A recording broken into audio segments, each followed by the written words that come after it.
decorating the hall. What should we do? I know, I thought. Grade 6 will put on an exhibition of interesting things in the front hall, so that people will have something to look at while they're eating their pie. Well, what do you think?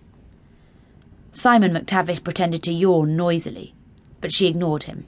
Well then, why don't we all try to bring in something really interesting? Something from the past, maybe. Something from a far-off country, something amazing. Something special. Mrs. Patterson did ramble, but Wendy liked her because she laughed a lot. Now, can anyone think of something they'd like to bring in? Mrs. Patterson asked. Sarah, what about you? Sarah said she had a 3-legged milking stool. Sharon had a telescope, and Vince said he'd bring in a fox's tail.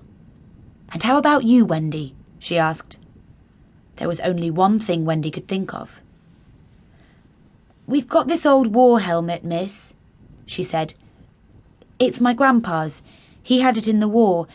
It's a bit rusty, though. Like your grandpa, then, said Simon McTavish, and everyone giggled. Wendy felt the tears coming. A helmet will be just fine, Wendy, said Mrs. Patterson quickly. Then she turned to Simon. And Simon McTavish, you've got a brain like a soggy cracker.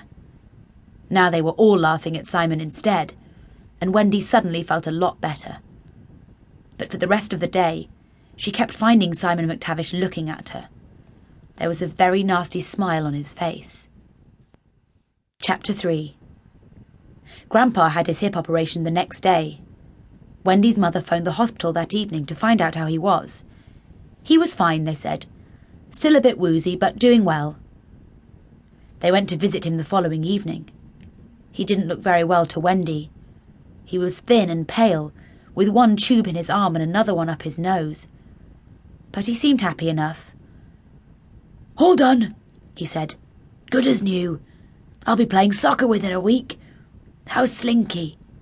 Haven't you brought him in to see me? And they laughed at that. Wendy liked to see her mother laugh. She didn't laugh much these days. Not since Dad had gone away and left them. Wendy remembered to ask Grandpa about borrowing his helmet from the war. Of course you can, he said. Just so long as you look after old Slinky, like I said. And my cauliflower. Promise, said Wendy. That evening, she told Slinky all about Grandpa and his tubes. She fed him his mouse and hummed him his tune and wrapped him around her neck. She stroked him between the eyes and told him some of the interesting things the other children were bringing in, like Bindy's wooden elephant and Paul's baseball bat. But, she said, no one's got a helmet like Grandpa's. I'm going to clean it up a bit and then take it into school tomorrow. It'll be the best thing there, you'll see. By the time she got to school in the morning, with the helmet in her bag, there was already a huge crowd in the cloakroom. Simon McTavish was there. He stood up on the bench and smiled at her as she came in. Only it wasn't a real smile.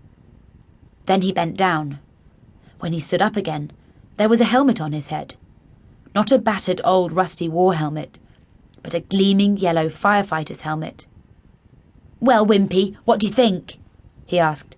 My dad collects them. We've got 4 more at home, but then some of us don't have dads, do we? She turned away and took off her coat before they could see she was crying. She told Slinky all about it that evening when they came back from seeing Grandpa in the hospital. That Simon McTavish, he did it on purpose, I know he did, she said fiercely. I could kill him, Slinky, I really could.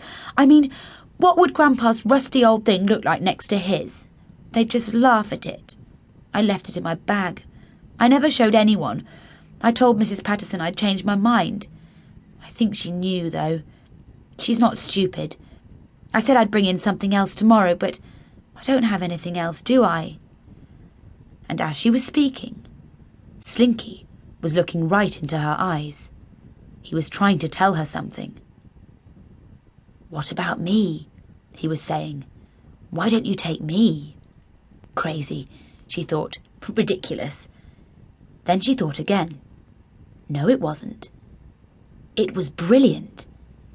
It was the most brilliant idea in the world. She laughed, kissed Slinky on his nose and made up her mind. She would wait until the morning of